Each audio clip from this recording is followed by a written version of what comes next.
കൊച്ചിയിൽ നിന്ന് ലാവോസിലേക്ക് മനുഷ്യക്കടത്ത് ചൈനീസ് കമ്പനിയിൽ ജോലി വാഗ്ദാനം ചെയ്താണ് 100-ലധികം പേരെ കടത്തിയത്. ഇരയായ തോപ്പുംപടി സ്വദേശി നൽകിയ പരാതിയിൽ പള്ളുരുത്തി സ്വദേശി അഫ്സർ അഷ്റഫിനെ പോലീസ് അറസ്റ്റ് ചെയ്തു.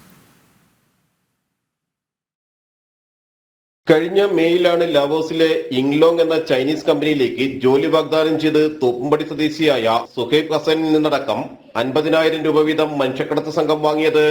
തുടർന്ന് 6 പേരെ ലാവോസിലേക്ക് എത്തിച്ച് 4 ലക്ഷം രൂപയ്ക്ക് വരെ ചൈനീസ് കമ്പനിക്ക് കൈമാറി. തട്ടിപ്പിനിരയായെന്ന് പിന്നീടാണ് തിരിച്ചറിഞ്ഞത്.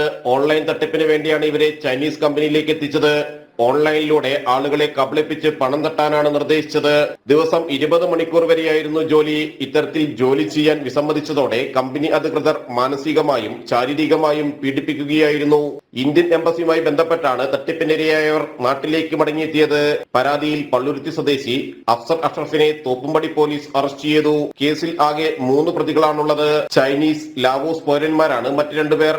100-ലധികം മലയാളികൾ മനുഷ്യക്കടത്തിന് ഇരകളായിട്ടുണ്ട്. പലരും ലാവോസിൽ കുടുങ്ങിക്കിടക്കുകയാണ്. ജനം, കൊച്ചി.